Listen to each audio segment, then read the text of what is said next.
लोगोफोर फैफिनलायबाय गोदान मोनसे भिडिअनि गेजेरजों आरो लोगोसे गोदान मोनसे टपिक लाना फैदों जाय टपिकखौ जोंनि बर'नि रावबो माने दिनैसिम रायलायाखै खिन्थु जोंनि बे टपिकआव गोबां मानसिफ्रानो गुलाय गुजाय जागासिनो दं दै माने जोंनि बर'नि दावखोनो हानायनि अबस्थायाव माने एकदमरे जों गावखौनो गाव खोलैना लागासिनो जेराव जों दावखोनो हायोमोन बेयाव जों गावखौनो गाव बोख्लायलायनानै लागासिनो गावबा गावनि आथिं हमनानै जों बर'नि आथिंखौनो हमनानै गोजौआव थांनो नागिरनायखौ माने बोख्लायना लागासिनो आरो बे टपिकआ फार्स्टआवनो जों रायलायगोन प्रनिता स्वर्गियारी नोंथांमोनाथ' मिथिखायो बिथाङा DID सिजन 5आव उइनार जादोंमोन आरो बे जेब्ला उइनार जादोंना बे समाव गोबां जोंनि बर'नि मानसिफ्रानो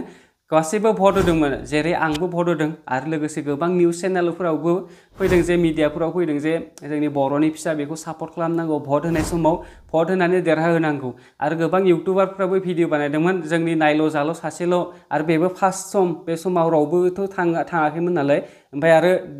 देरहाथारनांगौ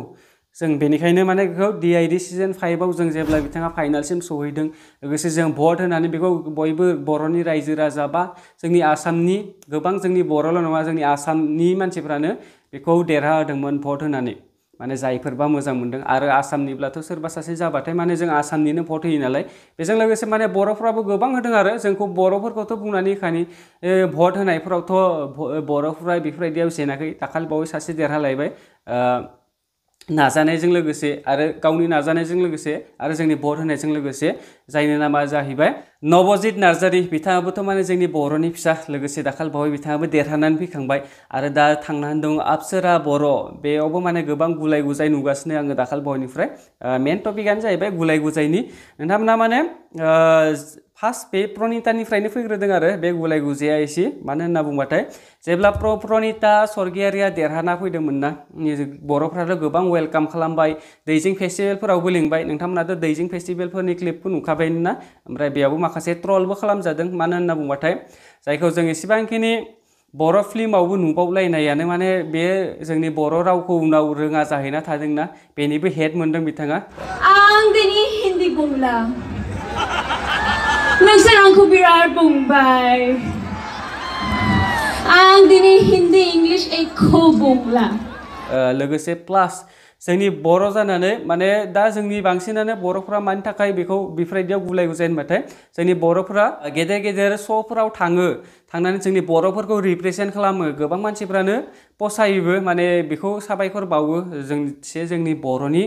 मान सन्मान बा नोंथाङा गोजौ लेभेलाव लांनो हादों सापर्ट खालामो बयबो गोसो होनानै माने खुला सापर्ट खालामो खिन्थु लास्ट थाङै बिथांमोना माने मोनसे प्रब्लेम जाहैयो जायबा दा जोंनि बर'निफ्राय दावखोलांनानै माने दावखोलांनो हायै लास्ट समाव दस्रा जातिफोरजों हाबा जाहैयोना बिदिखौ जोंनि बर'फ्रा एसे दुखु नाङो जेरै आं नोंथांमोननो आरो सासे बुंनानै बावनि जमुना बर' बेबोथ' दाखालि साननैसो आगोलाव माने जोंनि आसामावनो जादों थेवब्लाबो बर'नि अनगा दस्राजों जादों आरो ओमफ्राय बेयावबो एसे हेड मोनदों बेनि खोथाखौ आं उनाव रायलायसिगोन दा जायबा प्रनिता स्वर्गियारी बिथाङा बाक्सानिमोन बिनिफ्राय बिसोरनि न'नि मानसिफ्रा माने दिल्लीयाव थाहैबाय नालाय दिल्लीयाव मुभ जाहैबाय बेनिखायनो बिसोरना हाबा जानायाबो दस्रा जातिजों जाहैबाय बे गावनि केरियारखौ नायदों बिथाङा दस्रा जायगायाव हाबा जानानै बेफोर माने सोरबा दस्रायाव हाबा जाया बेखौ आं एसेबांखिनि बुंनो थाङा दे मानो होनना बुंबाथाय बेयो जोबोर कन्ट्रभारसिनि खोथा आं जुदि माबा मोनसे बुंबाथाय दा जोबोर गोरोन्थि जागोन आंना बे जोंनि बर' हारिनि मानसिफ्रा दस्रा जातियाव मानो हाबा जादों बा हाबा जानो मोनो होनना लाबाबो बहुद गोरोन्थि जागोन आंनि बेयो पार्सनेल खोथासै बिथांमोननि खिन्थु दा गुलाय गुजाया बे हाबा जानायनिफ्रायनो जादों दस्रा जातिजों हाबा जानायनिफ्रायनो जादों दा जेरै प्रनिता स्वर्गियारीखौ जोङो गोबां सापर्ट खालामनानै लास्ट समाव बे दस्रा मानसिजों हाबा जाहैबाय नालाय बेखौ बर'फोरा गोबां गाज्रि मोनदों आगोलनिफ्राय गाज्रि मोनै दासिमहालागै गाज्रि मोननायानो दं नाथाय जायबा दा उनाव ओंखारबोगासिनो दा जेरै अप्सरा बर'मोन दाखालि बावै आं मोनसे भिडिअ बानायदोंमोन आंनि सेकेन्ड चेनेलाव निउज आपडेट चेनेलाव बेयावबो गोबां हेड कमेन्ट फैदों आरो जायबा प्रम' भिडिअफोर फैयो बेफोरावबो गोबां हेड कमेन्ट फैयो जोंनि बर'फोरनिफ्रायनो फैयो बर'निनो फिसा खिन्थु बर'निफ्रायनो हेड फैयो मानि थाखाय हेड फैयो जायबा प्रनिता स्वर्गियारिया देखायलांबाय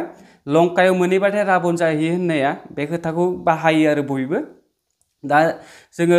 अप्सरा बर'खौबो दा जों दा उन्दै गथ' बे मा बुजियो दा जेबो बुजिया बे मोसानो गोरों मानो गोरों बेखौ जों सापर्ट खालामनांगौ बे उनाव मा जायो जाया बे उननि खोथासै खिन्थु दा जाखांफुनाय ना बे जोंनि बर' हारिनि नामखौसो लांगासिनो बिथाङा माने जोङो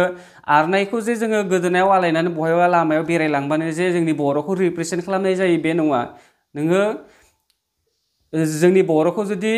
बयनोबो मिन्थिहोनोबाथाय नोङो नेसनेल लेभेलाव लांनांगोन दा जेरै अप्सरा बर'आ लाबोगासिनो दंना एसेबाबोथ' गोबां मानसिफ्रानोथ' मिन्थिगोन ना बे जोंनि बर' कमिउनिटिनिफ्राय फैनाय बा बेयो बे आसामाव नैबिदि मोनसे कमिउनिटि दं जेखौ जोङो बर' होननानै बुङो जायहा हारिमु मोनसे दं दा जोङो ओरैनो नोङो आरनायखौ आं होनदोंना आरनायनि नों कट गाननानै थांबाल' जोङो बर'खौ नों रिप्रेजेन्ट खालामनाय जाया नोङो बागुरुम्बाखौबो नोङो प्रमट खालामनो रोंनांगोन नों दस्रा जायगायाव अब्लासो जागोन खोथाया अप्सराया ओंखारबोगासिनो दा उन्दै गथ' दा जोबोर मोजां खामानि मावदों बेखौ जों बयबो सापर्ट खालामनांगौ खिन्थु जों कमेन्टआव ओरैबायदि उल्था पुल्था खालामलायोना जों मानो सापर्ट खालामनो बेबो देरनानै उनाव सोरजोंबासो जागोन दानिफ्रायनो बिदि उन्दै गथ'साखौ दानिफ्रायनो बिदि बाहायो माने जोंनि बर'नि मेन्टेलिटि आरो बे मोनसे बेखौ सोलायनांगौ एसे दा बयबो जों गावनो गाव सानना लानांगौ जोंनि बर'खौसो बेयो रिप्रेजेन्ट खालामगासिनो दा उनाव मा जायो जाया मिथिया किजानि उनाव बे आरो दा जेसेबांखिनि रिप्रेजेन्ट खालामदोंना बांसिन गोजौ लेभेलाव लांनोबो हानाय जोंखौ माने बे बर' गथ' आरो दाखालि बावै सासे बावमोन आं नोंथांमोननो बुंनो बावगारदोंसो जायबा सुइटि गयारि बिथाङाबो क'क्राझारनिमोन बे मोसानायाव नङा थेवब्लाबो फेसन लेभेलाव थांदोंमोन बिथाङा फाइनालसिम सहैनो हादों जेराव जों भट होनानै बेखौ देरहाहोनो हायोमोन नाथाय माखासे प्रब्लेम दं माने बे भट होनायाव फैसानिसोमोन आरो फैसा होबासो सासे मानसिया फैसा होबासो भट होनो हायो खिन्थु जोंनि बर' मानसिफ्रा माने गोबां बिदिनो दा आंबो हरदों हरा नङा जेनेबा ओमफ्राय आरो गोबां मानसिफ्रानो माखासे फैसानि प्रब्लेमाव हरनो हाया जाहैयो जायबा दा सुइटि गयारि बेखौबो मानसिफ्रा गोबां बुंदों दाखालि फाइनालसिम थांना दंमोन मानसिया खिन्थु 28 जननि गेजेराव बिथाङा 17 नाम्बार पजिसनाव फैदों भटआव आरो दस्रा जातिफोरना 24,000 भटआव देरहादों सासेया जायबा देरहादोंमोन फार्स्ट ओमफ्राय जायबा सुइटि गयारिना फाइनालाव बेसेबांखिनि भट मोन्दों नोंथांमोननो बुंगोन आङो 1011 जनल' मोन्दों बा सानना नाय 1011 जनल' मोन्दों आरो बेखौबो गोबां मानसिफोरा बुङो सापर्ट खालामना लाब गैया दिनैनो फेमास जागोन जों सापर्ट खालामगोन गाबोन मालाय दस्रायाव थांगोन बिदि आरो बेना बिसोरखौ साननायाबो खिन्थु जों बे मेन्टेलिटिखौ सोलायनांसिगौ जोङो बे गुबुन जातिजों जे थांगोन बेखौ जे जों दावगानो होआ बेखौ जों बाद दोनथ'नानै बयबो सापर्ट खालाम बार मानसिया सासे सानैया जानो हानाय बा सानैयानो जाबाय बा साथामानो जाबाय खिन्थु उनाव ओंखारबोबाय थानायफोराथ' बिदिनो गावनो बोस्लायना लाबाय थानाय होन्दोंना आं दहाय आथिंखौ गावबा गाव जोंनि बर'निखौनो जों बर' मानसिफोरानो बोस्लायना लागासिनो जेराव जों दावगालांनो हायोमोन बेयाव जों गावनो बोस्लायना लागासिनो बे मेन्टेलिटिखौ एसे सोलायनांगौ जोङो बेखौ नोंथांमोना एसे शेयार खालामना होबानो जाबाय बे भिडिअखौ आं एसेबांखिनि एक्सपार्ट नङा आङो बुजायनायाव आरो फेस केम खालामनानै आं भिडिअ बानायनो हाया थेवब्लाबो आं दाखालि मोनसे भिडिअ होदोंमोन जायबा गोदान चेनेल खुलिदों बेनिफ्राय आंनि मोननै चेनेल दं बेयाव आं जेबो लिंक प्रमट खालामाखै गोदान चेनेल खुलिदों भिडिअ बानायनानै आपल'ड खालामना होदों बेल' खिन्थु गोबां मानसिफ्रानो सापर्ट खालामदों दे बे भिडिअखौ ओमफ्राय दिनैनि बे भिडिअआवबोथ' आंहा अडियन्स गैया थेवब्लाबो नोंथांमोनासो आरो शेयार खालामबाथाय नोंथांमोना खालामजागोन जायबा बे जोबोर गुलाय गुजाय जोंनि थाखायनो गुलाय गुजाय जाना दं बेखौ नोंथांमोना एसे नोजोर होनानै गावबा गाव साननानै आरो